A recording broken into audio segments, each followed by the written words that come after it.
Ladies and gentlemen, welcome to the Circle the Big Podcast Top 5 of the week for Week 7. Once again, this is your host, Ivan C., the Devious One, alongside with our co-host here with the repetition killer of all killers, Mr. Josh Brett Horton, and we have the American hero, Mike Lopez. Today, we have two other special guests joining our top 5 for this evening.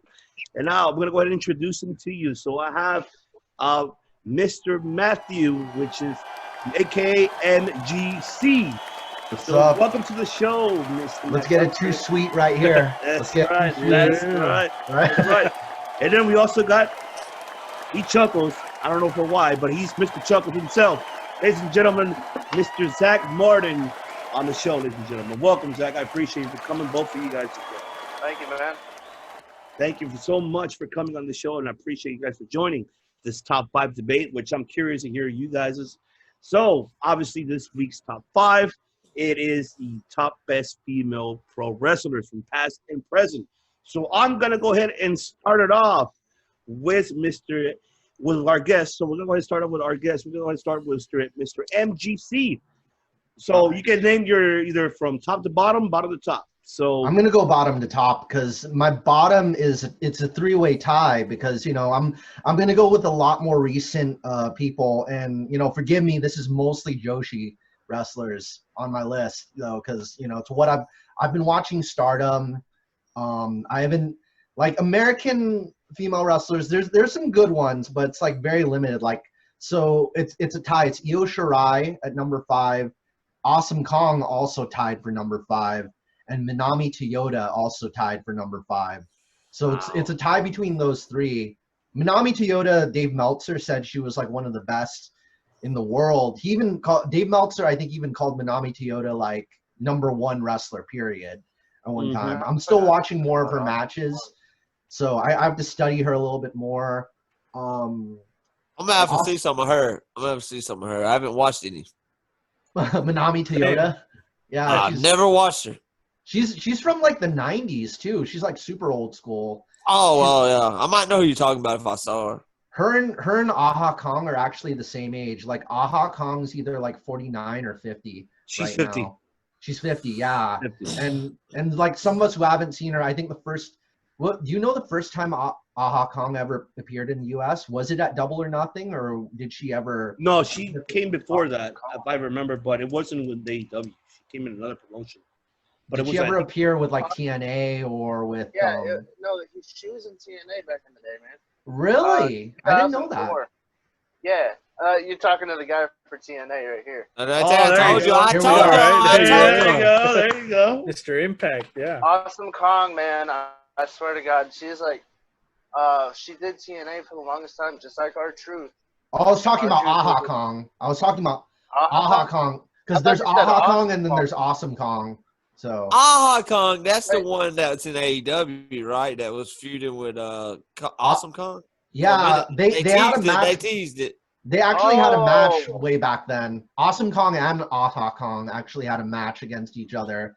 So it's kind of confusing. But I don't know if Aha Kong's ever appeared in the US before. I don't think I'm not even sure. I only knew about Awesome Kong. Yeah. So I'm gonna go up my list a little bit more. Yeah, Io Shirai, she's been in there. Like her stuff in Stardom's pretty good. She's a great high flyer, and then she's doing a pretty good job as a heel. I know Aha Kong's actually my number 4, and then Asuka's number 3 for me. And then if you guys aren't familiar, my number 2 is Arisa Hoshiki. She's also part of Stardom, and she's really good with. She does like not jujitsu. She does like these karate kicks that are just real. She does like that double kick thing where you kick them once and then you circle your leg and then you kick them again. It's not like a roundhouse kick. It's like you stand in one place and do like a double kick. Okay. Yeah. She's like a really good striker, Arisa Hoshiki. She's cool. And she got injured recently, and she basically the same thing that happened to Paige happened to her. Like she was kind of, with the whole neck. Okay. Yeah, it's some kind of wrestling injury where she was forced to retire only a few months ago.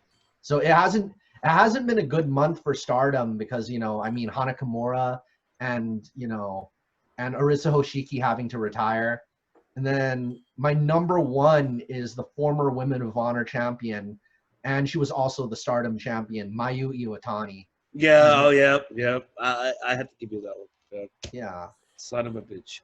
Yeah, That's gonna be all. It's that one's really hard to top because her style of wrestling is so unique, man. It just Did you watch the documentary about her? The No, I've been wanting to watch it. My buddy's been telling me like other a previous guest we had that's told me about it.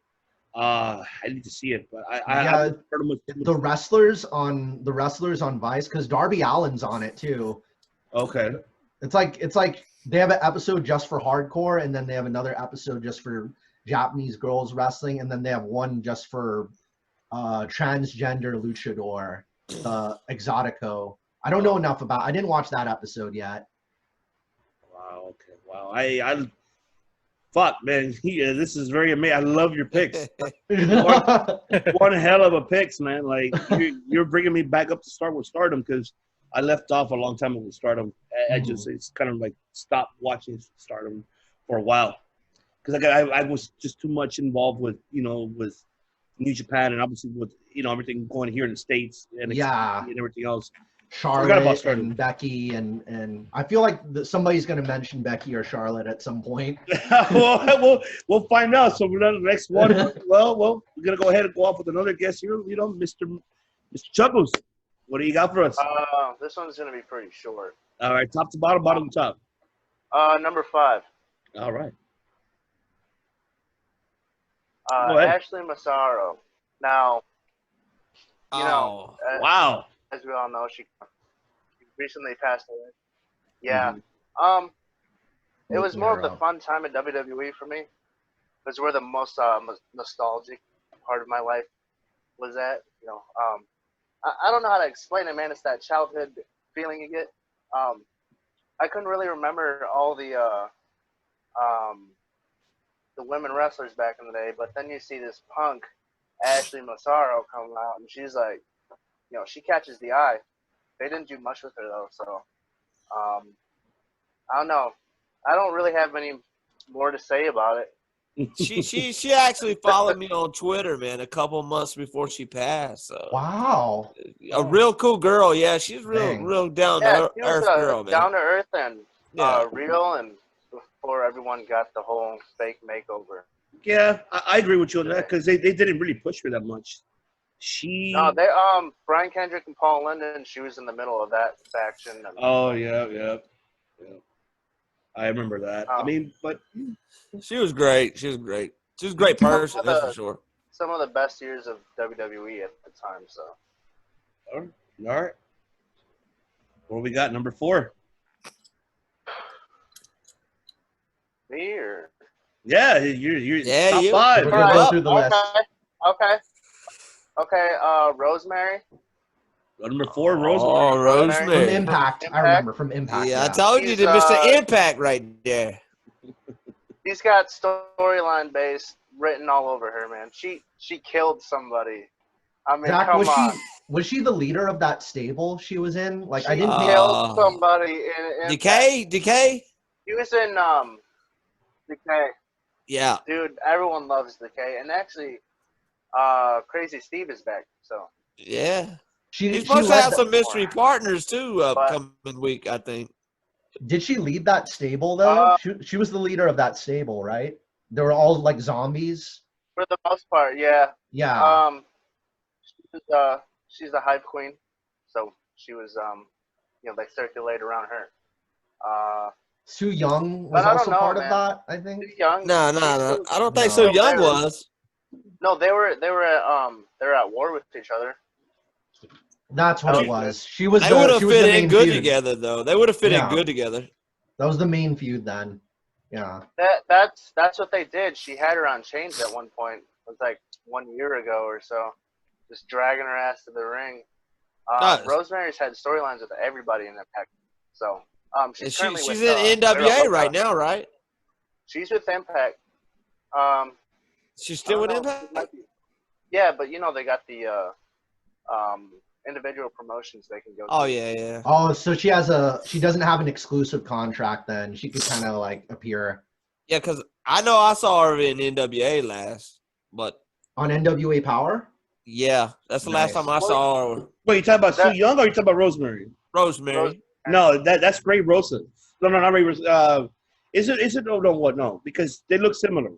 You tell me those are different girls? Oh my god! Yeah, I man, think don't tell me so. that. Yeah. Yeah, no, it's yeah, I think it's Rosa's, but I I I forgot. thought they was the same person. No, because Rosemary, she stick with Impact. She's not going anywhere. She said she Wow. resigned. They look similar, but no. They look just alike. Rosa's is more the like Dia de los Muertos, and she has like half yes, her face. yes. See, I Yeah. thought they were the same person because they both got like Rosa in their name. They both paint the fucking half of their face, and they're both like got this dark gimmick. And I'm like, that's the same No, girl. she's more like the Latina girl style, like how how MGC was saying, like more like That's Fuerte. weird, So, man. yeah. I swear to God, I Day of the thought they Dead. were the same two girls. No, they're different girls, very different girls. Who's Wow. the NWA Women's Champion right now? She is. Really? She Okay. is. Yeah, she's currently. Yeah, she's currently the Oh one. man, NWA. Yeah, on NWA Power. That's where Sienna's at. That's where Wow. Sienna's at. Yeah, They brought Power back, right? not yet. Finally. Not yet. Yeah, but didn't they change it from Power to another kind of Carney named show? Carney Land, but that's really more like showing the like kind of like what Ring of Honor doing, showing the back in the days matches, House shows currently, and yeah. stuff. Yeah. Just that's all they're showing. Nothing really currently. But I'm sorry. Go ahead, Mr. Chuckles. Yeah. So that's your number 4. So what's your number 3? Miss Tessmacher.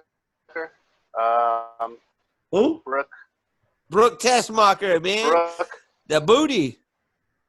Yeah. For real though. She's been in a fair share of storylines. She didn't really have much going on in WWE, but she had a lot more going on in Impact. Yeah, that's right. She did. She's actually a high flyer. Nice. Let me see. It's kind of rare in women. 3-time Knockouts champion, 1-time For Knockout American Tag Team stuff. champion. And I think Oh, yeah, she yeah. almost became in at one point with Bully Ray. I'm telling you right now, Everyone, you would think that she hadn't done much based on her WWE run, but if you look at her Impact run, man, she really proved everybody wrong with that. No, I'm not disagreeing at all. I'm not disagreeing at all. I'm just like surprised that she's in that top 5. Yeah, no, it's You know? that was a weird time in Impact, but it was like wild. So,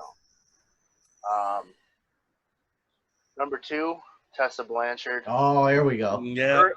Her freaking aggression, man, and she nails things that, like perfectly. Ends in the men's division, and she's world champion right now. Mhm. Yeah. She's away because of the COVID-19 thing, but she'll be back in Slammiversary though. Ivan, People Zach, think she might be jumping hip though. I got something to tell you guys after we're stopped recording. I got a story to share with you guys after. All right. But other Since than you that, mentioned Tessa.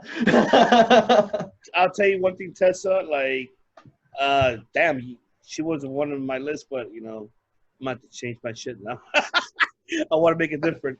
But yeah, no, you're absolutely right. I'm not disagreeing at all. And plus, I mean, I met her twice at bar wrestling. I used to go like here in Los Angeles. I will go to those events. Her teaming up with her boyfriend Daga. So I mean, fiance now. But yeah, I got definitely Tessa. She's still the Impact World Champion at the moment. Yep. Yeah. And Moose is the TNA World Heavyweight Champion. So I don't know what's going on there. I don't know with that one, but you know what, Zach? Now that you brought that up, that's why I would like to bring you guys both on the show, since you guys are really both experts. Especially you, Zach, on Impact, is kind of like give the audience what we actually love for you to do for us as well, and obviously MGC, since you and I mainly, and also with Josh as well. talk about New Japan. We're following. We already just gave a follow up of day 1, day 2 for the cup. So, and also give them Stardom as well. We would love feedback for the crowd to know as well, for the audience. So that's really good to know that. Obviously, very intrigued about that. So many promotions just in Japan alone. I was like, there was even a promotion called Wrestle One, and I'm not even familiar with like who their people are. I'm not familiar with them either. I'm only familiar with DDT, and Stardom, and Noah. There's Noah, All Japan. Noah still around? Yeah, they're still around. Yeah, they're still around.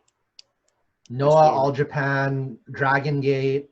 Yeah, Dragon Gate. Yep, they're still around. It's so many. Dragon Gate just sounds better than New Japan. It just sounds way better. That's a big statement. But all right, continue. Yeah, I told you, man. Better.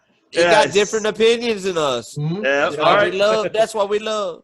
Ultimo Dragon. All right, so that was your number 3, right? So what's your number 2? That was number 2. Oh, that was number 2, right? Okay. So it's number 2 for him. Oh yeah, there you go. And Josh brought it up as Gail Kim because she went from WWE not being so wanting to be in WWE to she was told to do something. She said no, I quit. She left and then she built a whole division.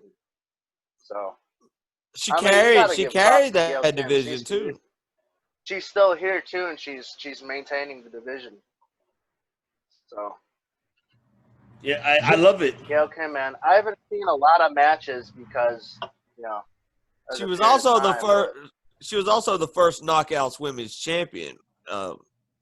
Yeah, she got tired of her booking with WWE and eliminated herself from a battle royal. So I mean, like, yeah, he's right about that, man. She actually built before there was a women's revolution in WWE. Gail Kim started it in Impact, and everybody research if you don't believe it. It's Blueprint. true.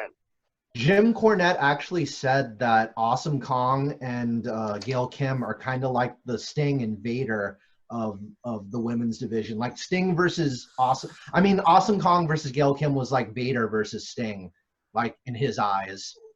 Like very similar to like it was like what the Vader. Knockouts, man. They've had some interesting matches though. They like Full Metal Mayhem back in the day too. Awesome Kong and all them, they'd be using tables, all sorts of weapons, and then you got the Divas and 5-minute matches, Yeah, that's where the women's revolution started out, man. Impact, really. To be honest, you're absolutely right about that because there's like such little credit. Yeah. No, I agree. Say that there's such little credit on it. Yeah. Well, definitely, you're right about that because during the time with WWE, we're trying to build up their women's roster wasn't as great compared to with TNA at back in those times was when you had Gail Kim, Awesome Kong, but how you said it, MGC, like for Courtney to say that, he's on point. I can't disagree with that because you had Awesome Kong versus the Sting of TNA, which is Gail Kim. So I definitely agree with that because Gail Kim did build that women's division, made it more intriguing, and a lot more women came in, like OBD came in, and obviously Angelina Love. All of them, all those women that were built up and were trained by Gail Kim too at the same time. Like they did so well with that roster, and shit, like I can't really say anything bad about those times compared. If we want to compare the times of that with WWE eras, I hate to say this, but it'll be TNA who will take over than that. I mean, like the only one of note from WWE that you could kind of come close maybe is, was she Alundra Blaze or was she Medusa in WWE's? No, Alundra Blaze, and then she was Medusa in WCW. Okay, yeah, she's just like the only one that kind of comes close. I actually looked it up on Wikipedia. She actually worked for Stardom for like a little bit. Yeah, for a little bit. She was like a commissioner. Yeah, I think. Yeah.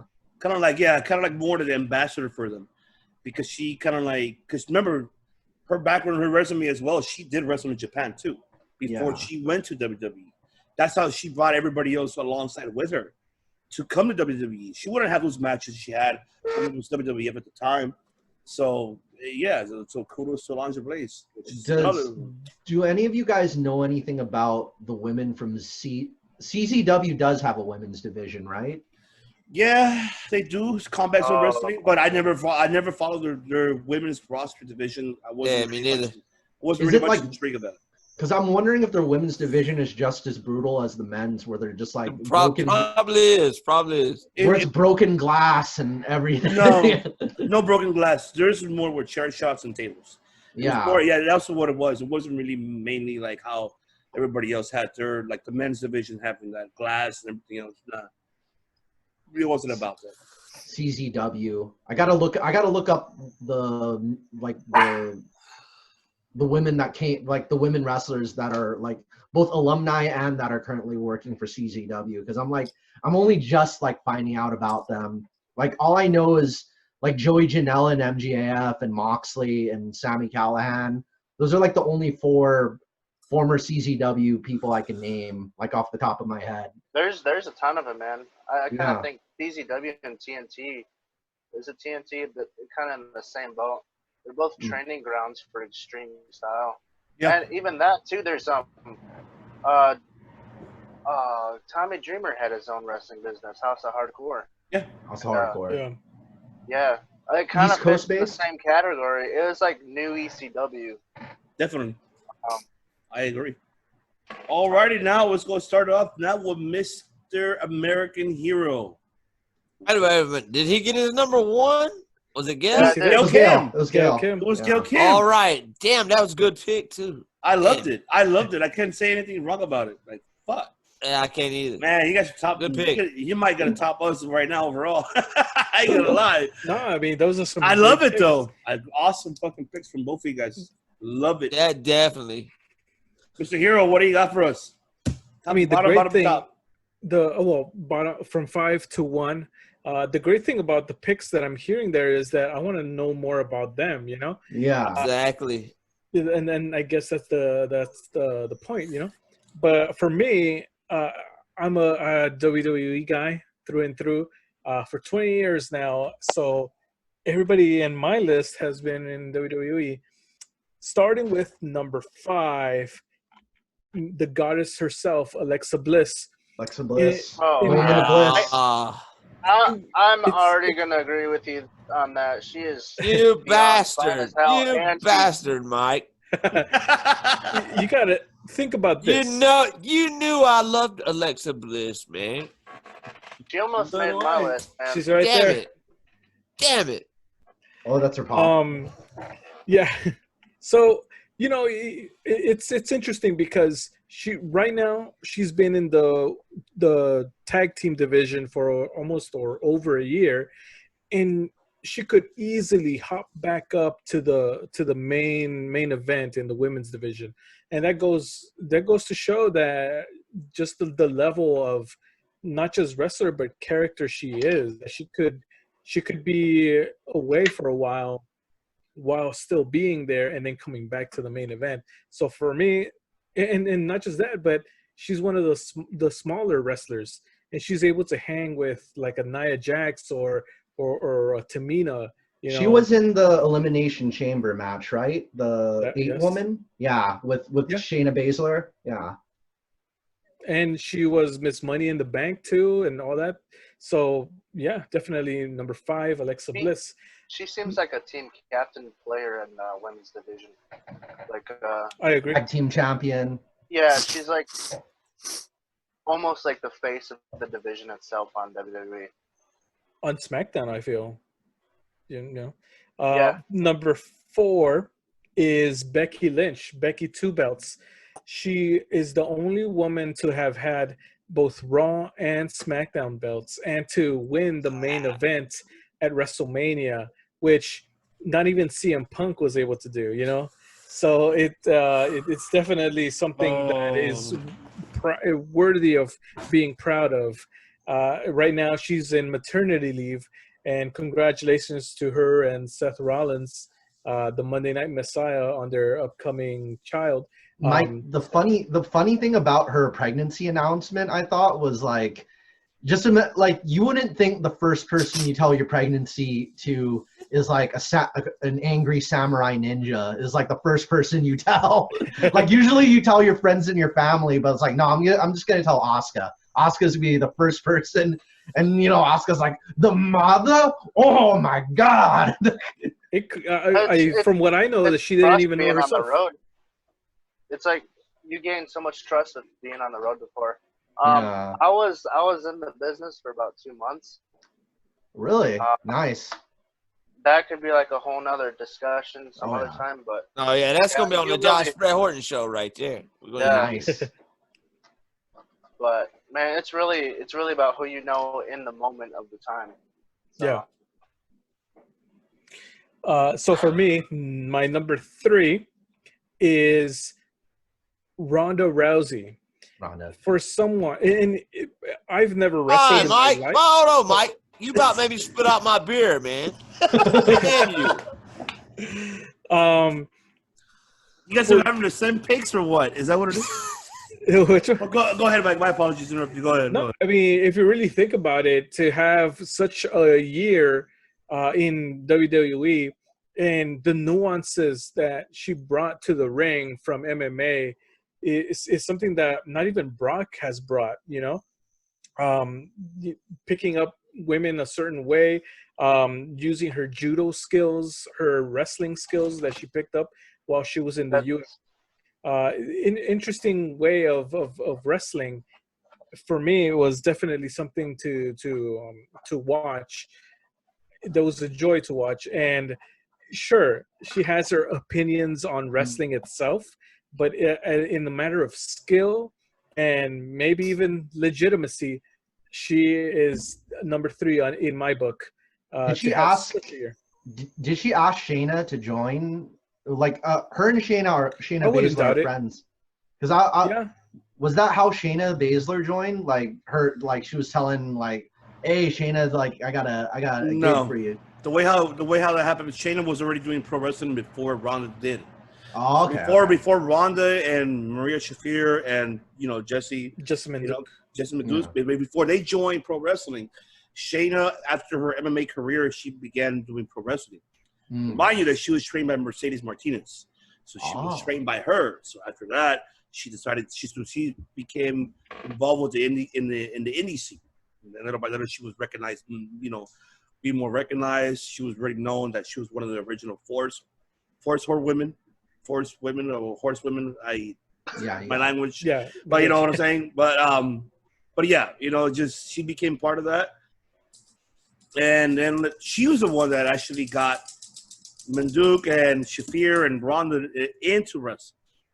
She's the one that has her computer, will sit the computer down to the TV, look at this match, you'll love this shit. They're like, oh man, they're like, oh my god, yeah, they got involved, they loved it, and that's when Ronda started going to a lot of the PWG events along with them as well, because Shayna would tell them, yeah, go to the PWG events or any indies here in California, and so she started going more and more and more, and that's how everybody started getting involved, and Ronda got involved.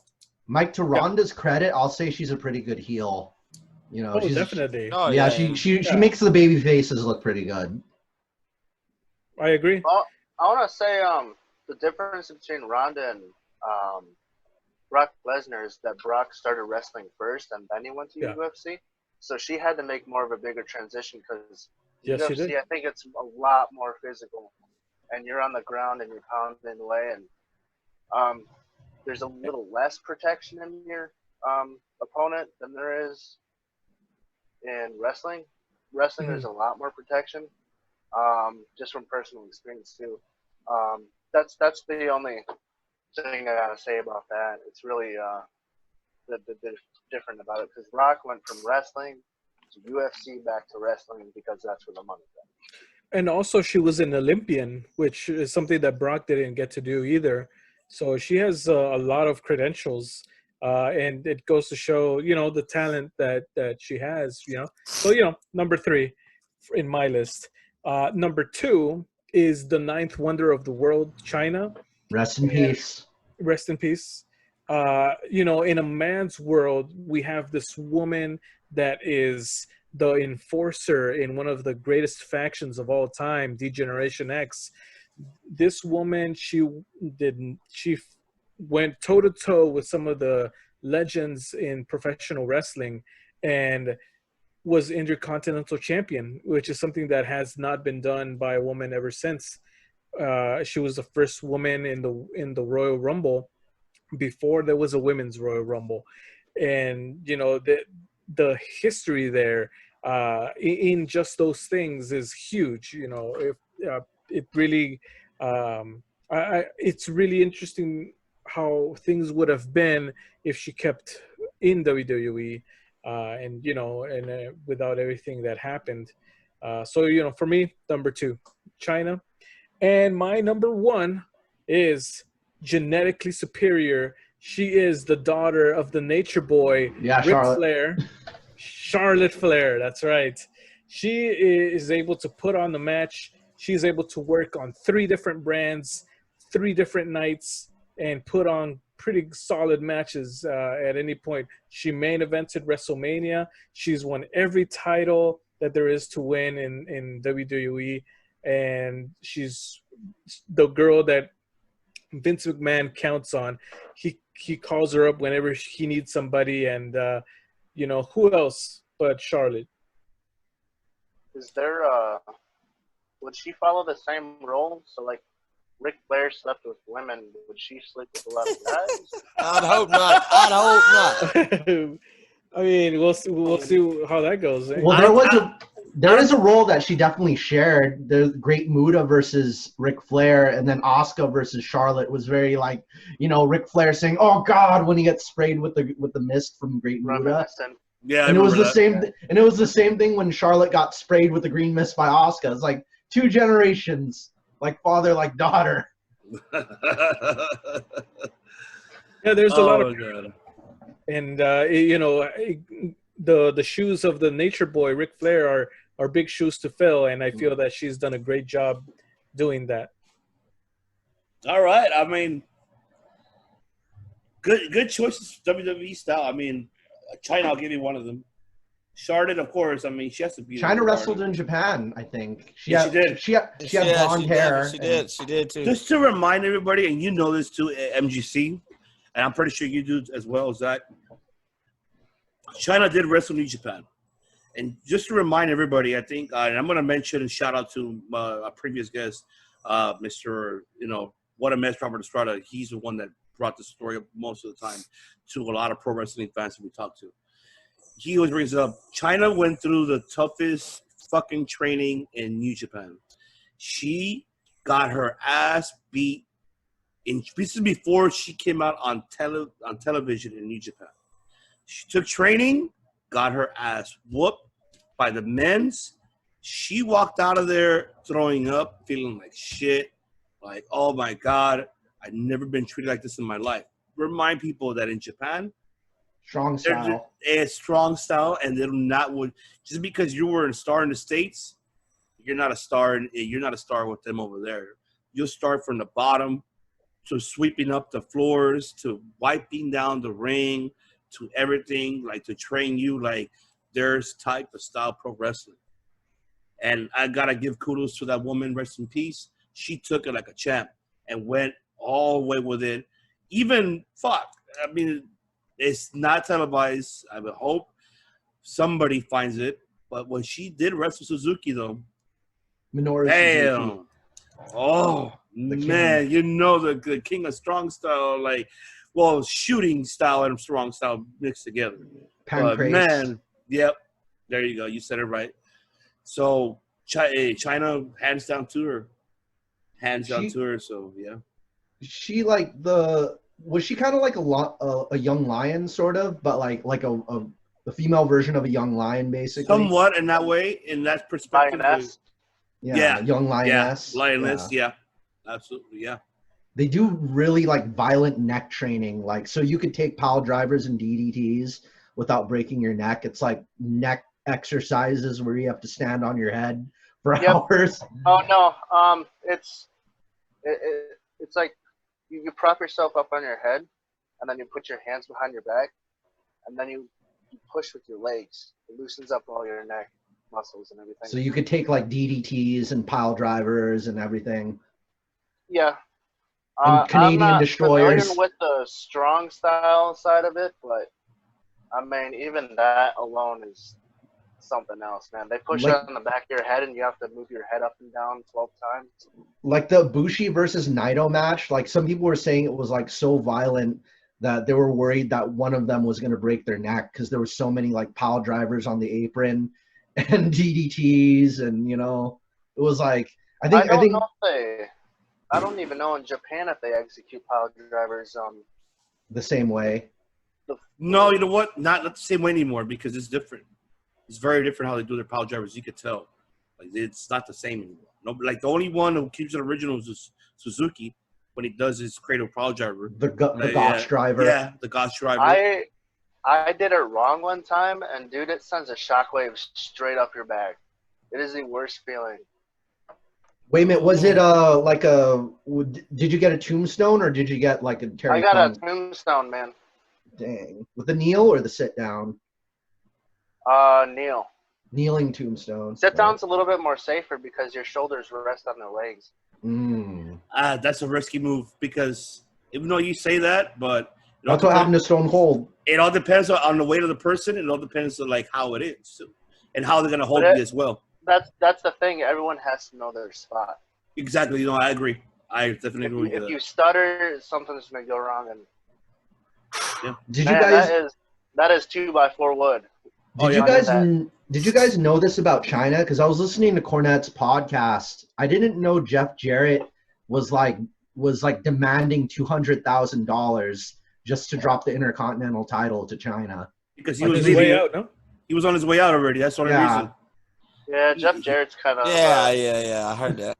Everyone knows he's kind of a low end. 200,000 just to drop the title to China. That's why he took the producer job at WWE. That's why he's there. Like, look, I'm not hating on Jarrett at all. Yeah. Because Jarrett, it wasn't he's for had him. Some good matches though. Oh yeah. I think for me, his best matches was in TNA. Bottom line, not in WWF. His fucking ego though, man. AJ Styles versus Jeff Jarrett, and he's the one that brought us AJ Styles alongside, Christopher Daniels, Samoa Joe, Frank Kazarian, R-Truth. All of them are. Well, he rebuilt R-Truth. Exactly. He rebuilt himself, so like he at least helped him push. He's like the Ric Flair to AJ Styles Sting, kind of. Don't forget little Jimmy. All right, so let's go ahead and move forward now with Mr. Killer of all killers. Bottom to top to bottom. Yeah, I like to save the best for last, and it looks like Mike tried to take my girl from me here. But I'm still going to use her. So top 5 right here, Alexa Bliss. 3 times the WWE Raw Women's Champion, 2 times SmackDown Women's Champion, 2 times the Women's Tag Team Champions, and she's the current one right now. Yeah, right there. And she's the second woman to be a Triple Crown champion in WWE. Also, remember, she hosted WrestleMania that year. So I got to put Bliss in my top 5. She cannot be she cannot not be in my top 5. I don't care if all y'all pick her. She's going to be in my top 5 because I'm going to tell you what. She's like the best in WWE right now. Get her out of the tag team division and put Charlotte in the tag team division for a while, like we said earlier. You know what I mean? On Circle of Debate. But get it to number 4. Now that I got to switch things up a little bit because y'all took Tessa from me. Damn it. So I'm going to switch it up a little bit. So number 4, I'm going to go with Mickie James. Mickie James. Hardcore country. Yeah, I'm going to go with her, man. She makes her own music, too. She is I didn't know that. Man. Wow. Yeah. Didn't she come out with an album? I know she was in a video, a country video. I think her last one was like 2014. I think she was nominated for like the CMT awards, but I don't think she won. But she was Don't Being nominated is cool too. Oh, Mrs. Aldis. Yeah. Also, she was the PWI Woman of the Year in 2009 and 2011. And who could forget when she was the stalker of Trish Stratus, man? Hey. Oh yeah. Oh yeah. I mean, I Goodness love that gracious. story. I love that storyline. She said, Man, that was such a good time. y'all remember when she licked her hands at WrestleMania after she touched Trish? She had blood on her too. Probably did. And then also Mickey, man, she's a 3-time, I believe, TNA Knockouts Women's Champion. A 5-time.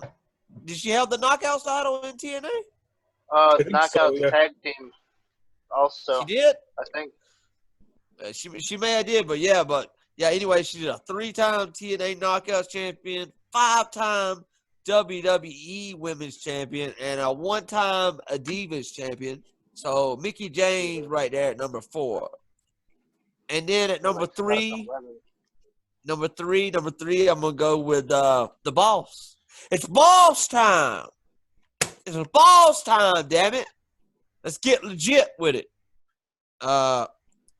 1-time NXT Women's Champion, 4 times the Raw Women's Champion, 2 times the Tag Team Champion, 1 time Match of the Year versus Bayley at NXT TakeOver in Brooklyn. I mean, come on. First ever Hell in a Cell. Yeah.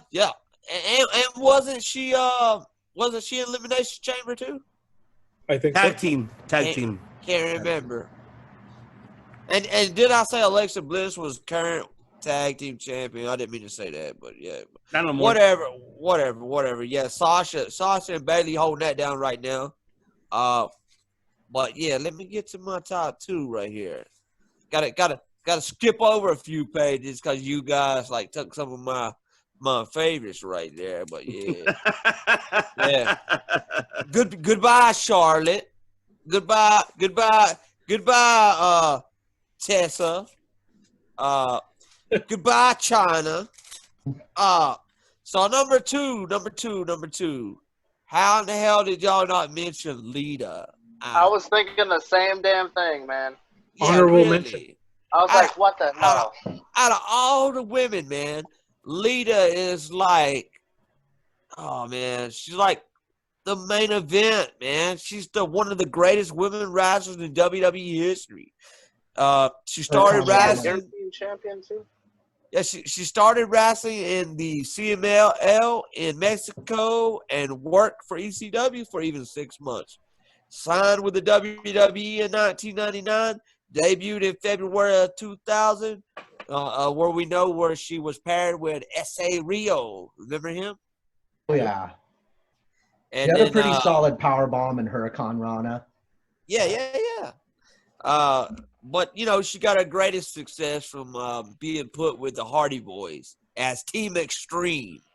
And then, from there, she would go on to be one fucking hell of a heel, being Rated the manager of the Rated R Superstar Edge. She was with Kane for a while, too. You screwed Matt. Yes. You screwed Matt. You screwed Matt. You screwed Matt. I actually believe that Kane and Matt Hardy, not Kane and Matt Hardy, Kane and Edge? It had the worst fucking feud of the year by Dave Meltzer said. Oh my god, I'm tired of hearing that fucking name. But go ahead. I swear to God, they don't. But they're yeah, literally wrestling politicians, man. Yeah. Anyways, Lita, 4 times. I'll give my reason why, but go ahead. 4 times Lita was the WWE Women's Champion. 2014 Hall of Famer in the WWE, and I mean, let's be honest, man. Was she a heel when she left? I don't think she was when she left. No. Mm. And wasn't she the first woman to do like a moonsault off the top turnbuckle or something like that? In Yeah. WWE, no, she wasn't. It was Oh. WWF days it was, but she wasn't the first one. She's the greatest to do it, though. I'll tell you that. All right, so that's what your number 2, right? So what's your number 1? Well, you can't have a Rock without a Austin, you know? And that's the Rock of the female division to me in the Attitude Era. So who the hell you think's going to be number 1? You need some satisfaction there, Ivan? Cherry. She was Hell no. Hell no. She was 7-time Hey. women's champion, right? Trish Stratus, yeah. Yeah, she had the title a lot. 7 times the WWE Women's Champion, Diva of the Decade from 2000 to 2009, 3-time WWE Babe of the Year, which they need to bring back. The better version of freaking. She even held the hardcore title one time. One time. Yeah, and we all remember how she started out managing Test and Albert with the Tits and Ass group. And y'all remember her rest in peace, Test. Yeah. R.I.P. Test. But did y'all remember her sexual storylines with Vince where he had her barking in the ring? Yeah, I remember that. Man, I mean, I thought legit in the asshole. I thought that story was real, man. Like, yeah. I showed it to my girl, man. She was like, she was into it too, man. That shit was crazy. Where Linda McMahon stands up into the chair. She's in a wheelchair. And she low blows Vince or some shit like that. She does something to him, and then Trish finally turned on him. But yeah, Trish, she could tell stories, and that's what wrestling's about. Being able to entertain and tell stories. And this woman could do it. That's why she was a 7-time WWE champion, women's champion. And also, don't forget, man, I believe her and Lita were the first women to main event Raw, if I'm not mistaken. No, you're right. You're right. In that match, Lita almost broke her fucking neck or something, man. You remember that move? Yeah, when that suicide dive off the second rope, she landed right at her body, bend the opposite side. So yeah, it looked like it looked like a goddamn scorpion or some shit. Pretty much the way her body, her body was. Didn't Mickey James say Trish was in real life? Mickey as a shoot, Mickey actually said Trish was one of her favorites. Oh yeah. A lot. You gotta think, man. A lot of the women story came from, man. Yeah, a lot of the women today, a lot of the women took inspiration from Trish. So you got to think, man, we wouldn't have a lot of these other girls if it wasn't for Trish. Matter of fact, man, if Mandy Rose stays in there, man, she might be the next Trish. Who knows? She definitely got the looks. She definitely got the looks. Let's see how her in-ring ability gets as we go on. But, 2013 Hall of Famer, Pro Wrestling Illustrated Woman of the Year, 02, 03, 05, and 06. So, I mean, to me, she's the greatest of all time in the women's division in WWE. There's nobody else in the women's division in WWE that will go down as the greatest of all time, unless maybe Charlotte does. But as far as that era, the Attitude Era, there's only one, man. It's Trish. It's Trish all day. Well, you took it away from me.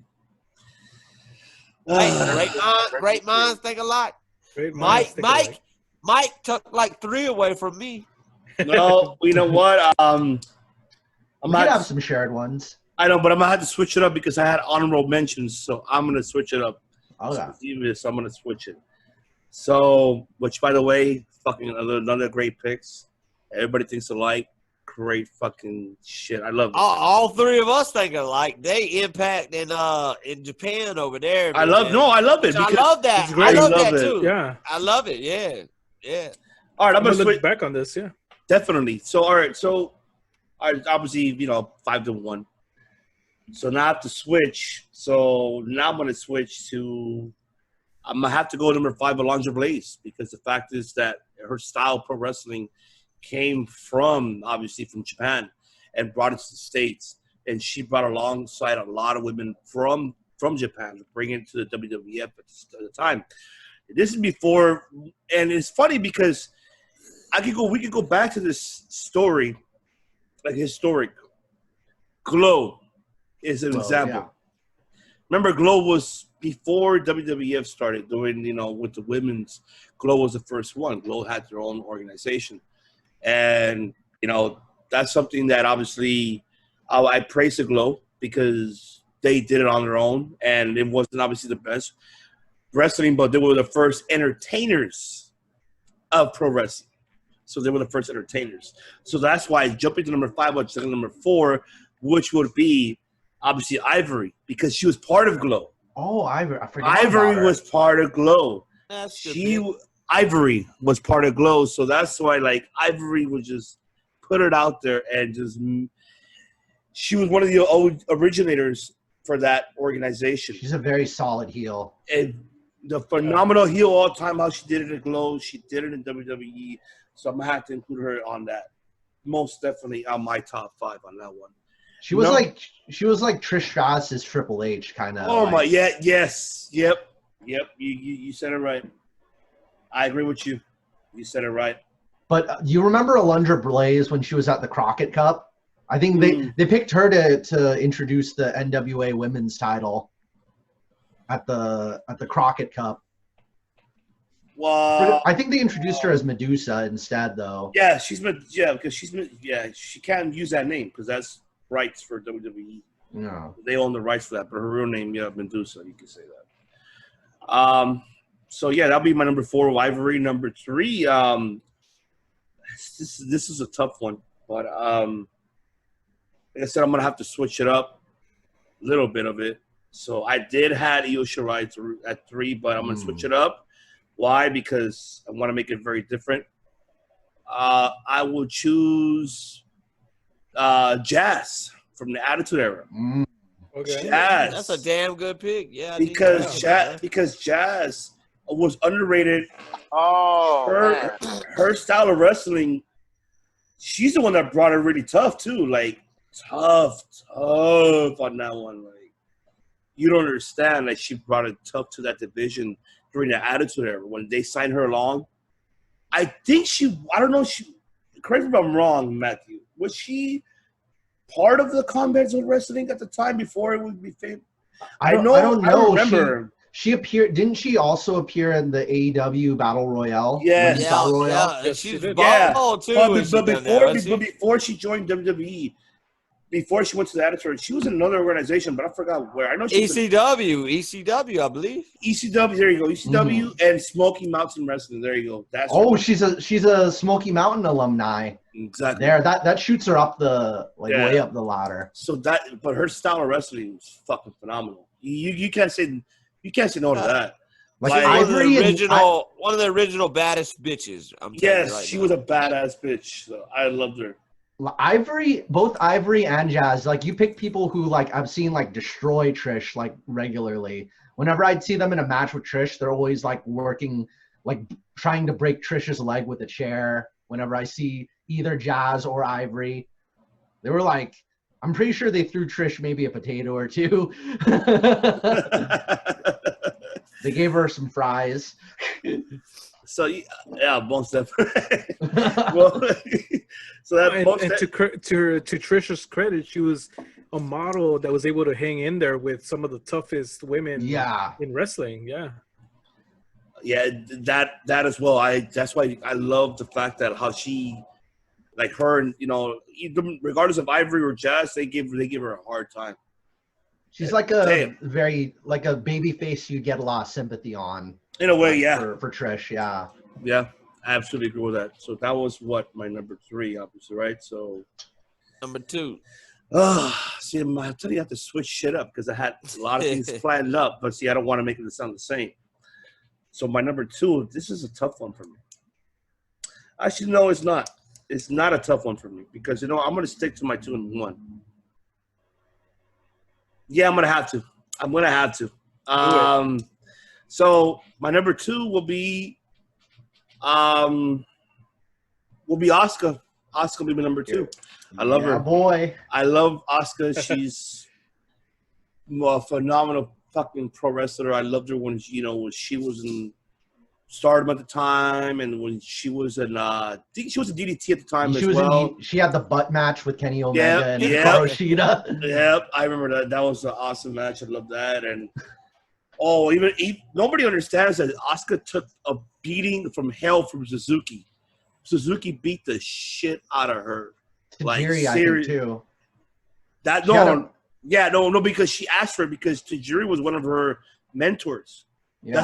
That's why she remember Tajiri had his own wrestling promotion. I forgot what was the name of it. But Tajiri has his own wrestling promotion in Japan.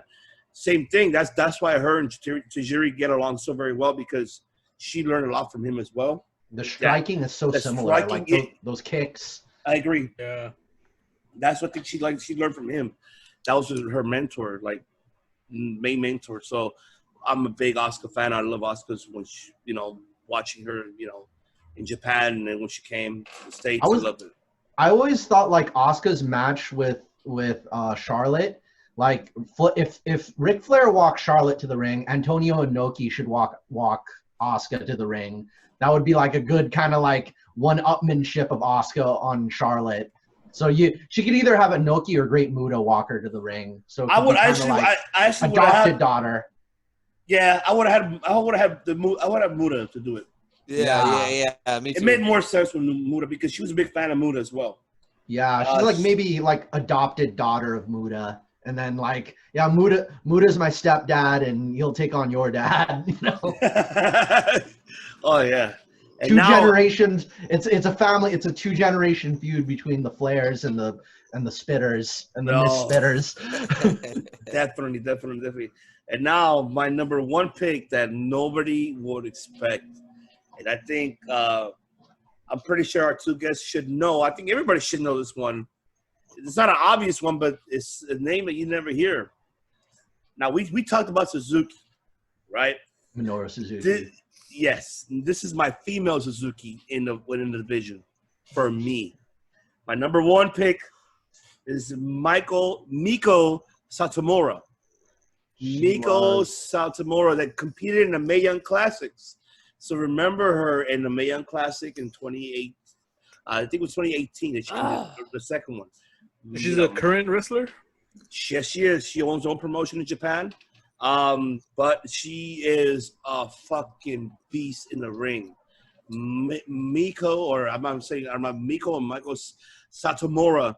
Look her up. Oh, she was trained by Chigusa Nagayo. Holy crap. Yes. Yeah. She's very known of her style of wrestling.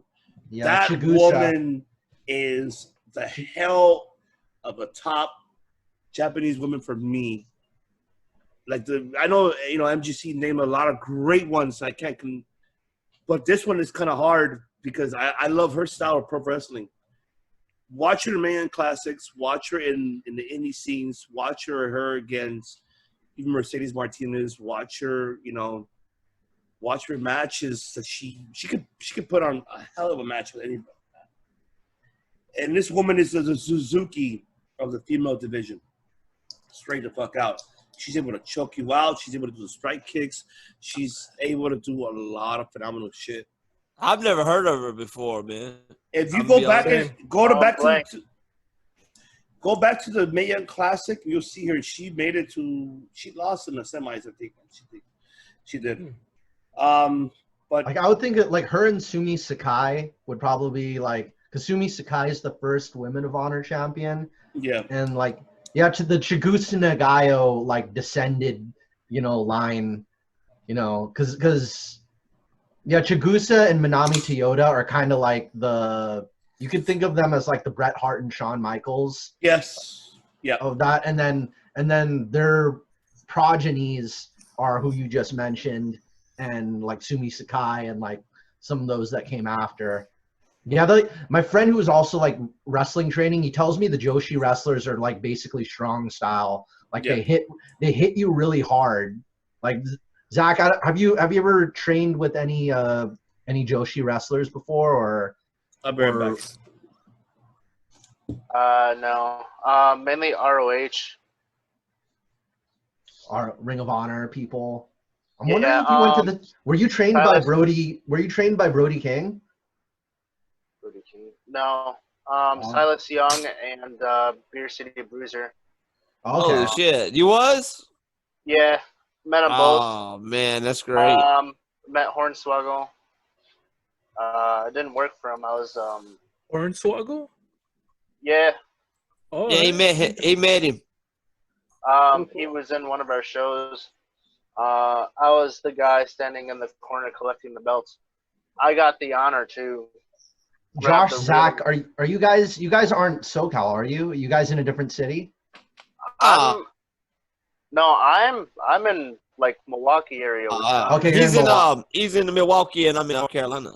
Okay. Yeah, me and Matt, we're we're all everybody we're worldwide right now. Isn't Ivan's also SoCal, isn't he? Yeah. He's with us. Okay. We went to high school together. So you guys are in a different time zone because Ring of Honor I know is East Coast, and then I don't know what promotions down like North Carolina. I know that's Flair country, and that's also Crockett Cup. That's Crockett. That's where the Crockett Cup was. Like Josh, were you able to go to the Crockett Cup?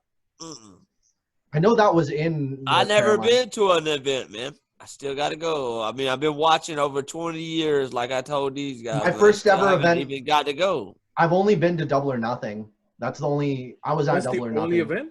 Yeah, that's a good one though. That's a good one. Yeah, I went to Double or Nothing, and it was last second too. It was like I only found out like 2 days. Like, yeah, we got room in the car for you. I'm like, what? And then then I was off to Double or Nothing. So it was a trip. Cool. Oh, man. Question for everybody, real quickly. Sorry to interrupt. Oh, no worries, no worries. Yeah, because we mentioned Smoky Mountain, and we're talking about like the 90s and stuff. What's everyone's opinion on Sunny or Tammy Stitch? Does anybody? I'm just wondering, like, where people stand on her.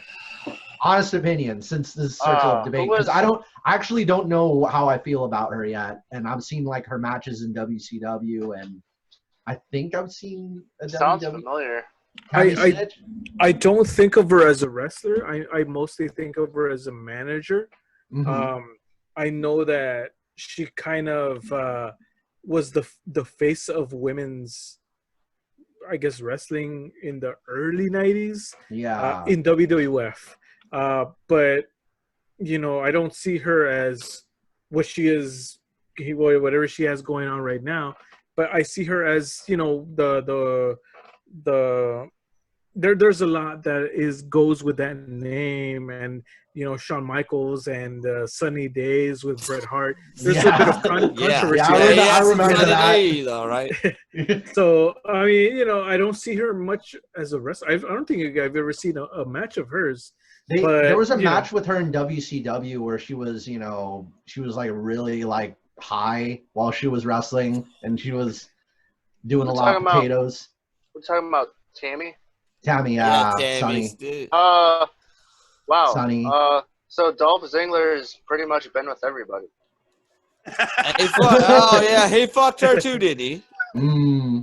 I tell you what about Sunny though. Sunny's like the original diva. Like she really is like one of the original divas, if not. But a great manager, and we know that she managed LOD when they returned in 2000, and she had that run with I think she managed Chris Candido as well. I know she was with him. Yeah, remember that's her husband. And then that was her boyfriend and husband at the time. Before that was the Smoky Mountain, and then after that, when he went to WWE, that's when it was the Body Dunks. Yeah. All I know is she's a cougar now. Yeah. Definitely. And that cougar, they paid her a lot of money to do fucking porn for one. She will post some controversial things online, but at the same time, man, it's free country, man. Say what you want to say. I don't care. You know what I'm saying? Even if I don't agree, I don't care. Say what you gotta say. She's Cornette's protege. Yeah. I don't care. I like Sunny. I mean, But I mean, Sure. I think she needs to chill out a little bit. Definitely. So, gentlemen, now before we go ahead and end this, my question to you guys is, since obviously we're in this debate about women's division, now since we have two very knowledgeable persons, one obviously with New Japan, and it was Impact, and then obviously us with WWE and AEW. Where do you guys see the women's division in all these promotions? Should there be more build up for them, or where do you see the women's division? Which promotion do you see that builds up the women's division more? We name them all. Okay, WWE, AEW, not New Japan, because New Japan they do own Stardom though. Don't forget, they do own Stardom. But okay, so that's part of it. They're considering of bringing the women's division to Japan, but I don't think it's going to happen. And now with Impact, Impact obviously they just signed Deanna Purrazzo. So where do you see this women's division in the organization? Which one do you guys see the top? In your opinion. So I'll start off asking you, Mr. Zach Martin, Mr. Juggles. What do you think? Well, I guess it'd be the only thing that I watch would be Impact because I feel like WWE is still far behind on the whole women's division. They haven't done all the extreme matches. Actually, WWE is in the point where they're banning words. So. Oh yeah. It's the lowest part of WWE right now, and something about Vince might be selling soon, which is huge news because his XFL is actually succeeding for once. I don't know, man. Impact's been going strong with the women's division for plenty years straight, and I think it's even gotten a little bit better. And I haven't seen New Japan in a long time, so I mean, New Japan, most of their matches are an hour long for a whole episode, so they'd be either first or second up. I haven't seen anything for the women's division part of New Japan though, so that's where I'm at a loss of words. Yeah, no, it's tough because yeah, definitely, I agree because like New Japan, they never get involved with the women's division, but they do have Stardom though. So that's why I want to ask you, Mr. MGC. So, I mean, do you see them building Stardom more? With the current roster, obviously you heard what happened. Not before AEW. I gotta say AEW's got to be in second because they've got the crowd pull, and if they do it correctly, they can maneuver the women's division pretty well. Well, so I'm seeing like Hikaru Shida. I could kind of see what they're doing with her. They're trying to make like Hikaru Shida like the female Kenny Omega in a way, but she has a little bit. She's got like more of an aggressive edge on her. She's got it's like that kendo stick is like her sword, and she's got the samurai gimmick, which is always over when you do it right. I think if Hikaru Shida kind of plays up like the whole coming to the ring like Muda, how he had the whole mask thing going on, and if she came to the ring in samurai armor, that would be kind of like, that'd be pretty cool, honestly. But because AEW, their women's division have had a lot of bad things said about it, but I think it has the most room to grow because they have so much freedom to do what they want, and they could bring in people. I think just the one thing that kind of hurt me the most was the loss of Arisa Hoshiki, because I really think she passed recently, didn't she? No. Hana Kimura passed. Arisa had to retire. Arisa had to retire because of injury, and I really saw Arisa as becoming like the next. I think if they bring in Mayu Iwatani, because they've said Mayu Iwatani is like the Tanahashi of Stardom. If they brought Mayu Iwatani into AEW, that'd be a big deal. I don't know what's going on with the Ring of Honor women's division, because I know that there's still women wrestlers on Ring of Honor. They just are trying to reboot the title or something, like, because there's no more Women of Honor title. I think they're just going to make like a Ring of Honor women's title or something. Yeah, their management has been staggering for the past few years. That's what. Yeah, I agree because it really especially with Ring of Honor, like they mentioned that it really kind of killed it off. Especially what you recall what happened with the situation, and Josh recalls as well about I forgot. damn it, we just mentioned on a couple episodes. But it was a couple episodes we mentioned about one of the former Ring of Honor Women's Champions. Kelly Klein, was it? Kelly Klein. There you go. God. That's who That's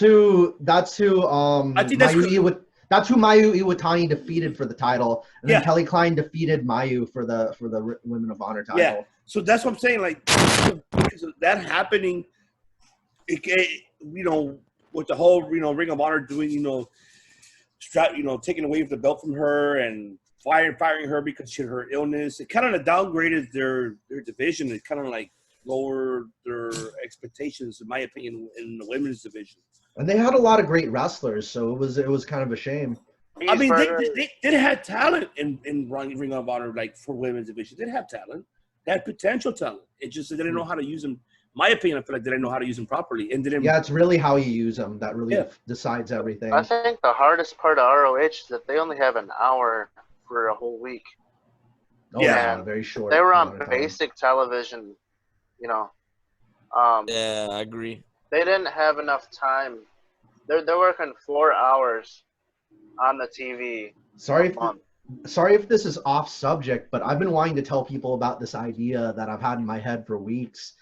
But I really think it would be cool if like Ring of Honor and AEW, like the AEW Dynamite could be like Monday Night Raw, and then the Ring of Honor TV show can be like SmackDown.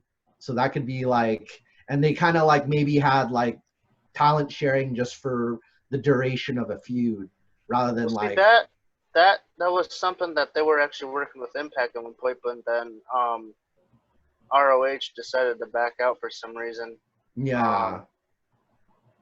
But they still develop. I feel like ROH is more of a developmental talent promotion right now.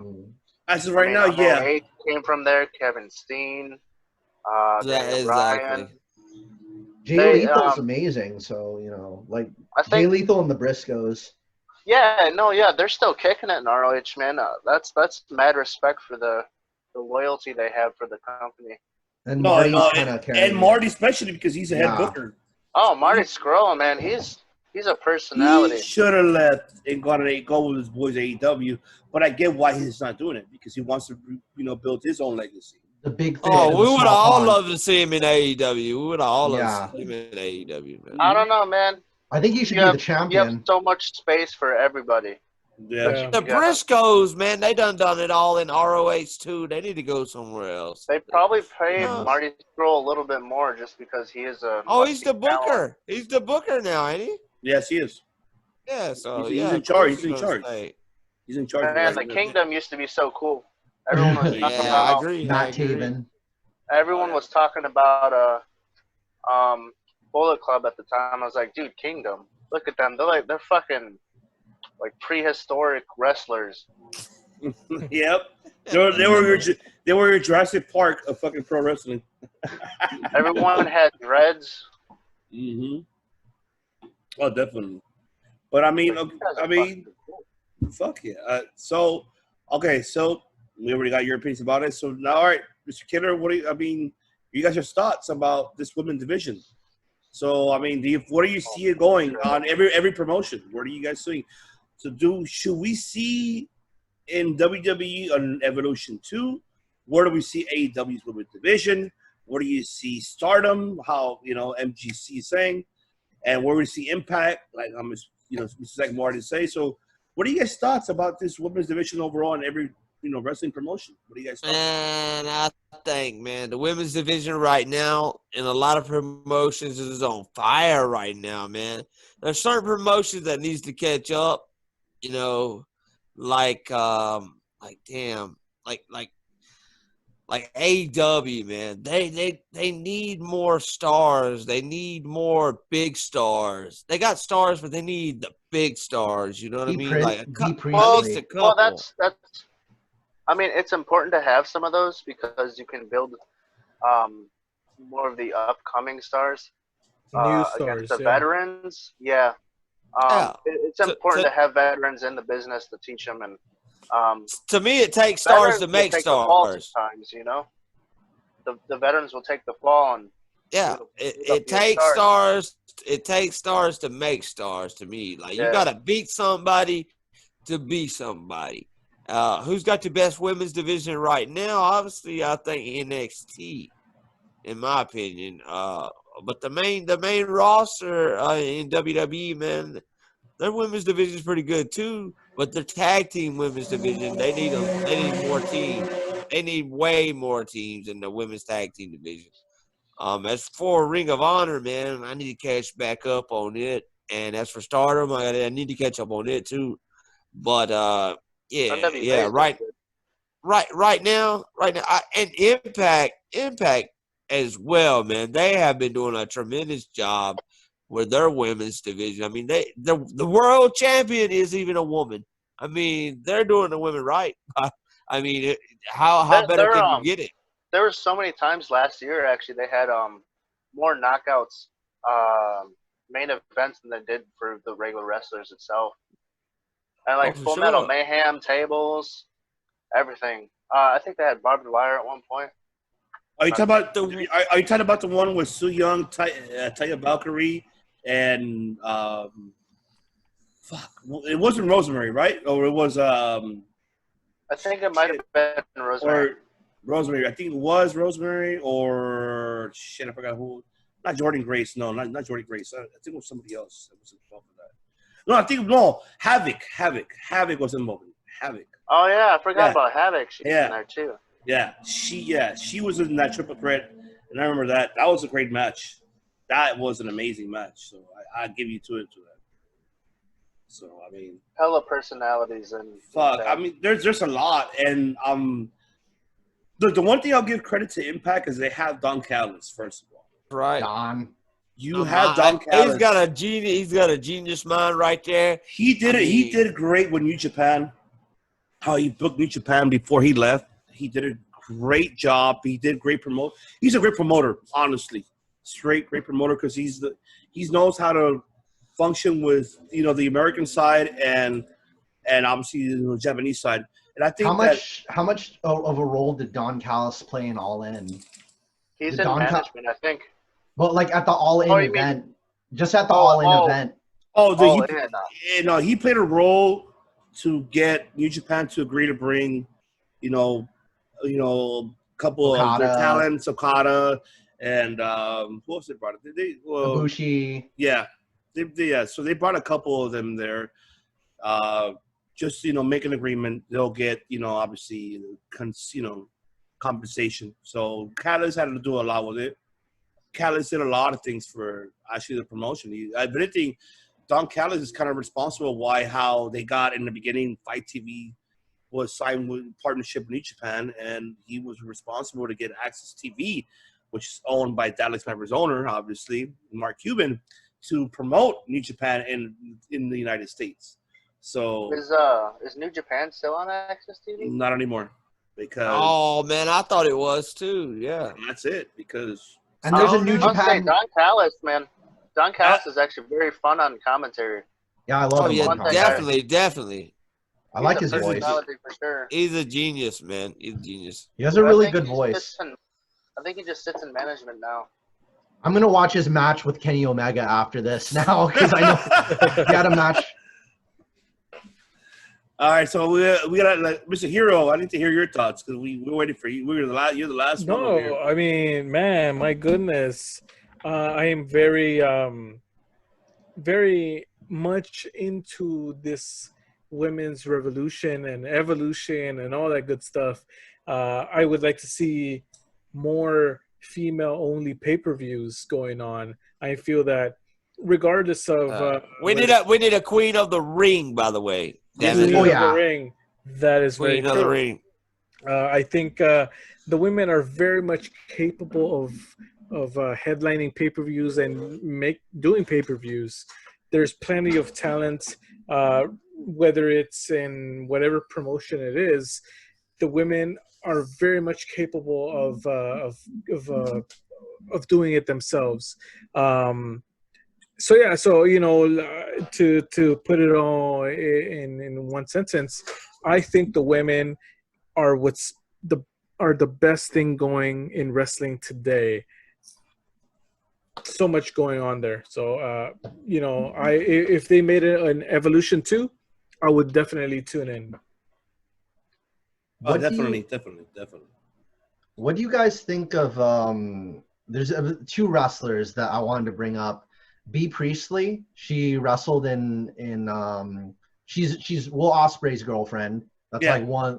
She's Will Ospreay's girl. She wrestled in AEW. She wrestles for Stardom. She's probably like she's the top gaijin, which means top foreigner in Stardom. And you know she's a good. She had a match with Will Ospreay it was like a special for coronavirus like donation money event, and I think it was in the UK, and that match got a lot of praise. It was like one of the first it was interesting because it's boyfriend wrestling the girlfriend, and it's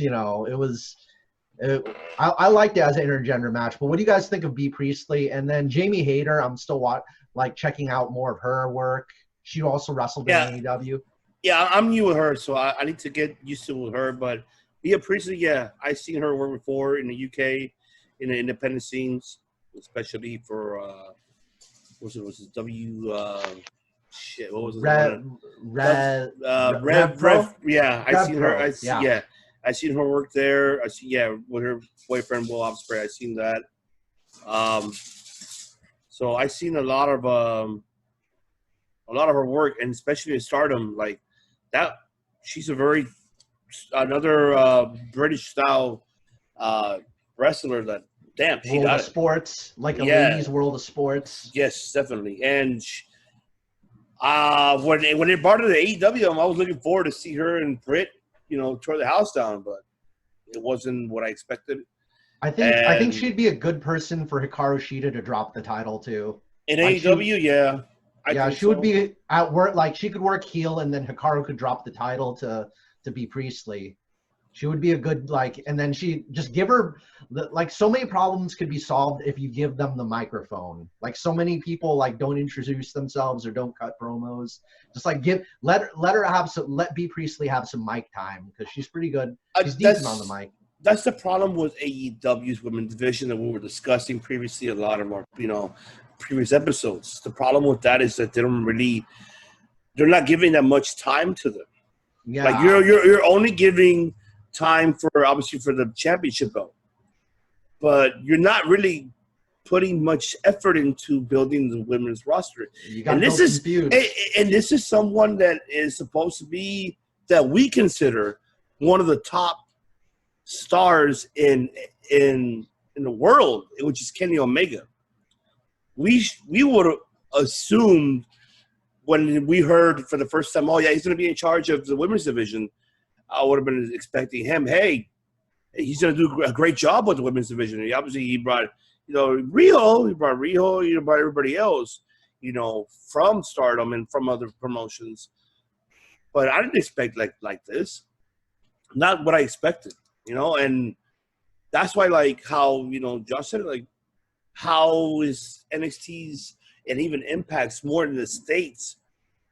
More with them is better than AEW. So I'll put NXT first. I'll put Impact second, and then I'll put AEW third because that's the problem. It just you gotta give them the chance to build rivalries, basically. Yeah, but there's no storyline really. The only storyline you're having right now is Britt Baker and Big Swole. Yeah. And I mean, what other storylines were built? There was Nia and Hikaru, but that just ended. I think when Hikaru beat Nia, they closed the feud, ended just right away at Double or Nothing. Exactly. Yeah. Go ahead. I'm sorry. Go ahead, Zach. Yeah. I was gonna say I hear people want Nia Jax to be fired because she botches too much now and she's hurting people. Potatoes. I saw one of the videos. She absolutely tossed the girl into the steel. Kairi Sane. She buckle bombed Kairi Sane, and then they wanted to ban the buckle. They wanted to ban the buckle bomb. I think they actually did. Yeah, I think so. No, they did. They did. They did. That was it. It was they pretty much banned her from doing the buckle bomb, but it's not her. It's obviously just don't jump the gun because of her. This was already started with Rollins anyways.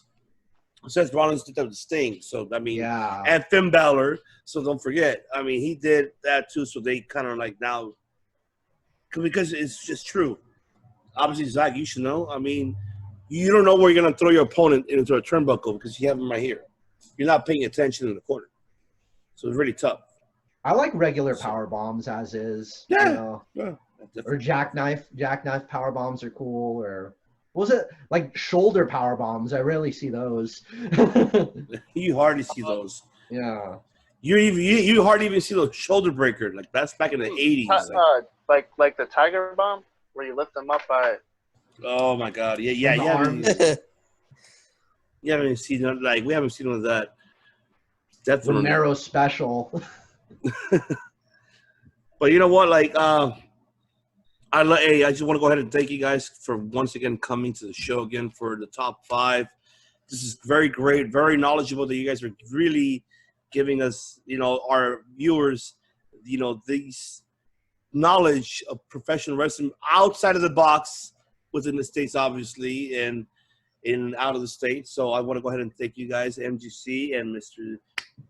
Zach Martin, Mr. Chuckles. I appreciate you guys and hopefully you guys will join us next week. And I'd love to join us next week because next week we are going to talk about obviously what's going on in New Japan, and obviously I would love to get Mr. Zach Martin involved because I need some knowledge and for our viewers some knowledge about what's going on in Slammiversary coming up. So we need a feedback on that one from you, and also we're gonna need obviously our brother MGC right here for New Japan. Coming up, we're having day 3 and 4 coming up, which is Monday. The Japan Cup. Yes, right, the New Japan Cup. So we already saw day 1 and 2. We discussed that obviously on Friday, so that was great. And so stay tuned for next week if they want to join us as well. Our next top 5 of the week will be our top factions of all time. Top 5 factions. Top 5 factions. Doesn't matter. It doesn't have to be obviously WWE or WCW, but it could be anywhere, any promotion. Oh, I'm so excited. We're gonna have a lot. We'll actually have something big to debate about. For that one. I think I've got a surprise for you with that one. Okay, I can't wait. I mean, Mr. Marty gonna join us on that one too with the top 5 faction. I'll be out for Thursday through a couple weeks. I'm actually going to a kind of a long ass party. So. Yeah, Project X. Yeah, that's right. You're recording a music video too, right? You're recording that music video too, right? Yes, sir. Yep. And I'm gonna be on it, right? Yeah, you sent more than enough, man. I'm not gonna promote anything else on here about that, but yeah. I don't want to take your time on that if you got a discussion at hand. So no, I mean, hey, you're more than welcome. You have how many people in here are in bands? I'm just wondering because everybody but me. I'm retired. Finally, after 7 guitarists, man. It's like, hold up. I've been through 7 guitarists, and we finally have one.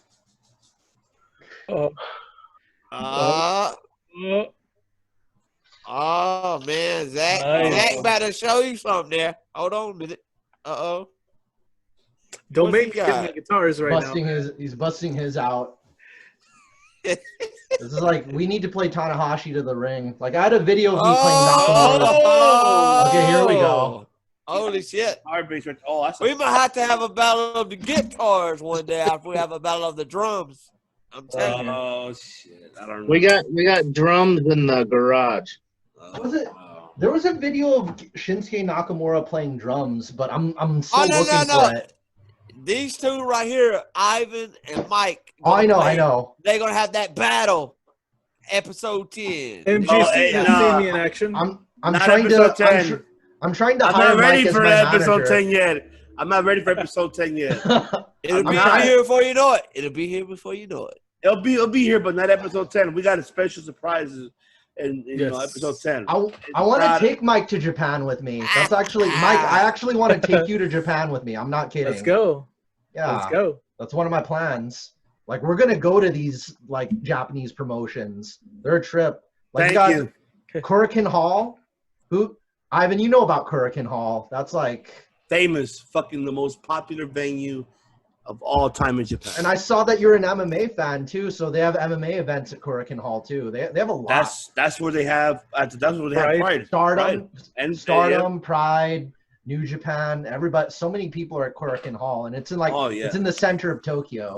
It's pretty. Oh yeah, it's a it's a famous fucking venue of all time, man.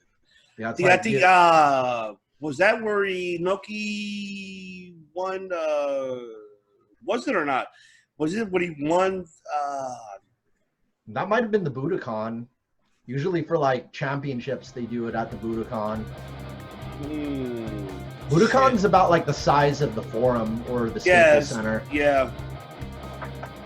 I'm wondering if Inoki won a belt there. I think he won the first WWF, like inaugural champion. They didn't recognize him, though, did they? Well, he was recognized because that title was defended in Japan and the United States. But Japan ended up. This was when he started his promotion with All Japan, and before they separated, so they ended up owning that belt. So they. Vince Jr. obviously cut ties with that off. His dad know, but his son did. So that's a long story. So yeah, we won't get into that. But anyway, ladies and gentlemen, so we're gonna go ahead and actually finish it off. Thank you very much for tuning in for this top 5. Hopefully you guys will join us next Friday, obviously, for episode number 8 of Circle Debate Podcast. Hopefully we have our 2 guests, obviously. Zach Martin stays out, but we will have MGC joining us as we will discuss about, World Cup, day 3 and 4, and obviously what's going on in AEW, what's going on in the pro wrestling news world, and our top 5 obviously coming up next Sunday, which is the top 5 factions of all time, which I love it. I cannot wait because I already have mine. So you know it. I have mine already. That's right. I love that. Well, we want to say, ladies and gentlemen, thank you so much for tuning in. Have a great night. Don't forget to subscribe to the channel. Don't forget, follow our social media as well, our Twitter and our Instagram page. We're working on obviously Facebook pretty soon. But just follow our channel as well and follow our social platforms. We want to go ahead and thank our guests once again, MGC and Zach Martin, for joining us this evening. So now we say to you guys, good evening, good night, and salutes to sweet for everybody. And we'll see you guys next week. Thank you so much for joining us. Thank you. Thank you, man. Appreciate it.